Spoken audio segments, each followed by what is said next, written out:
3.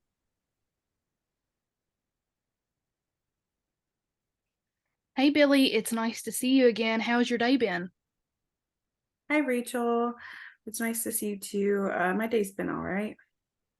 Okay. So let's just start right back where we left off at last time. So we were starting to get into your fear of dogs. We were starting to explore that and talk about it, but we ended up wrapping it up early, and we said when we come back next time, we would talk about it more in depth. So I already know that you have a fear of dogs, but we haven't really covered anything else. So tell me why and when this became essentially your biggest fear. Yeah, so uh, when I was 7, um, I got bit by a chihuahua and I had to have some stitches and it was really painful. And I know that sounds silly that this would be like this small dog that's making me so scared. But ever since then, I'm terrified of dogs. Okay. So is it just like a small breed that you're scared of, or just all dogs in general? All dogs in general, but definitely Chihuahuas are pretty high up there. Okay. So whenever because I'm sure you leave your house, like, we're talking today, I know it's virtually, but, I'm sure you leave your house to do, other common things like go to the grocery store or pick up your kids or whatever. So when you see a dog, when you're out and about, like, how do you feel? Um, I can feel like my heart start beating really fast and I'm sweaty and I feel nervous and I forget what I was thinking about or doing. Um, yeah. Okay.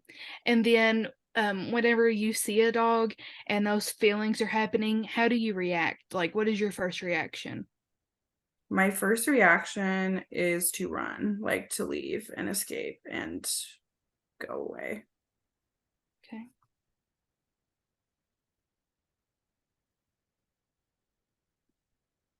So essentially, if you're out in public and you see a dog, you start to feel all these feelings, and then you just turn and walk the other way. Like that whatever you were doing, it's over. Like you're done. Yeah. Okay.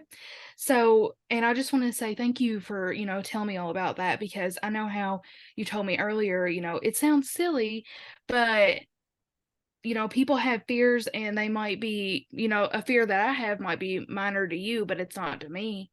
So I just want you to know that, the fear that you have isn't silly. It's something that's real, and it's something that we need to work on, because I don't want you to have to live, the rest of your life, walking in the other direction or turning to do something else.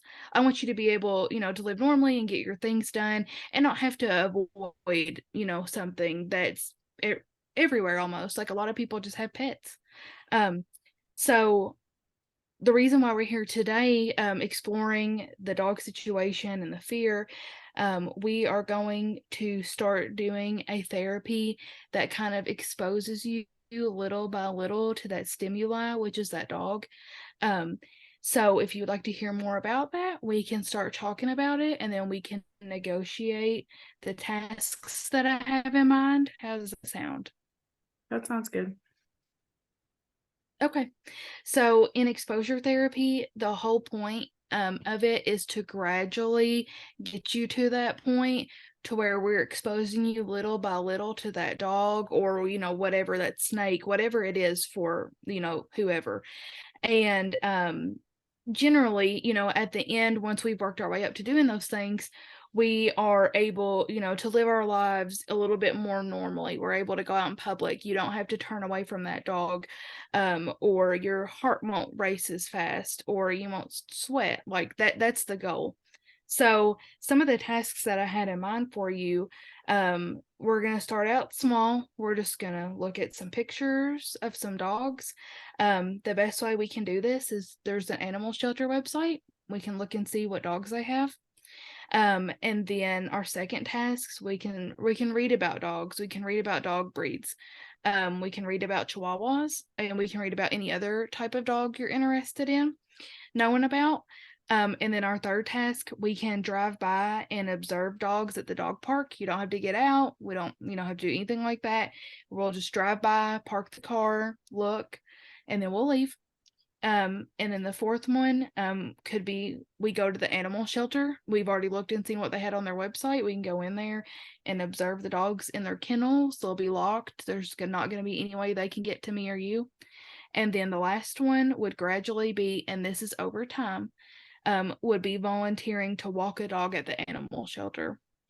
So I know that sounds like a lot right now, but would you be willing to start this chain of tasks to eventually, be able to walk that dog? Yeah, it does sound really scary, but it's something that I need to do. Okay. All right. Well, we will working on those tasks. Like I said, it'll be like a weekly basis. We'll move up. We will go as, slow as you need to. I will not force you to do anything that you don't want to, and I'll try to help keep you as comfortable as possible, okay? Thank you. You're welcome. Bye, Billy. Bye.